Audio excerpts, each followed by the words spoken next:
At ito na nga guys, so pag-usapan natin si Inday Lustay.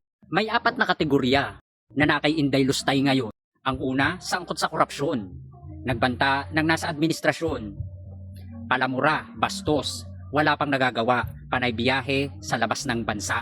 Tanungin ko kayo, yes, kayong mga DDS, ano na ba ang nagawa ni Inday Sara na masasabi natin na pinakikinabangan ng taong bayan dahil siya ay pangalawang pangulo na dapat ay sumusuporta sa administrasyon na kinabibilangan niya? Bakit yata ang nangyayari ay siya pa yung nagiging dahilan at problema ng bansa? Ang hindi pagsagot at pag-iwas ni Inday Sara sa mga akusasyon sa kanya ay isang patunay na hindi na dapat pagkatiwalaan. Kung meron man na magtitiwala dito, ayon ay ang mga DDS na bayaran na nagpapakalat ng mga maling impormasyon na sinusuportahan na mga bobo at tanga na DDS supporter. At nang ito nga ay ipinatawag para humarap at sumagot sa mga katanungan sa kanya, hindi siya sumipot.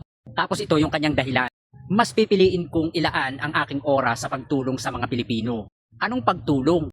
Eh wala ka pang ginagawa. Huwag mong gawing dahilan ang taong bayan. Ang sabihin mo kaya ayaw mong humarap, lahat ng akusasyon sa iyo ay totoo. The reason kung bakit ikaw ay tumatakas, tumatakbo. Mas malaking tulong kung lilinisin mo ang iyong pangalan at sasagutin mo yung mga katanungan sa iyo. Dahil yung mga tao ay nagtatanong kung ano na ang iyong ginagawa at ano ang nagawa mo na. Kaya wag mong gawing dahilan at wag mong sangkalanin ang taong bayan. Dahil taong bayan mismo ang makikinabang pag ikaw ay na-impeach na. So para hindi humantong sa impeachment, mas makakabuti na sagutin mo at linisin mo ang iyong pangalan. Hindi depensa ang pagtakas. At mas lalong hindi depensa ang pag-iwas. Ang pagdepensa ay pagharap. At ang pagtalikod ay patunay na totoo lahat ng akusasyon sa iyo. Magnanakaw.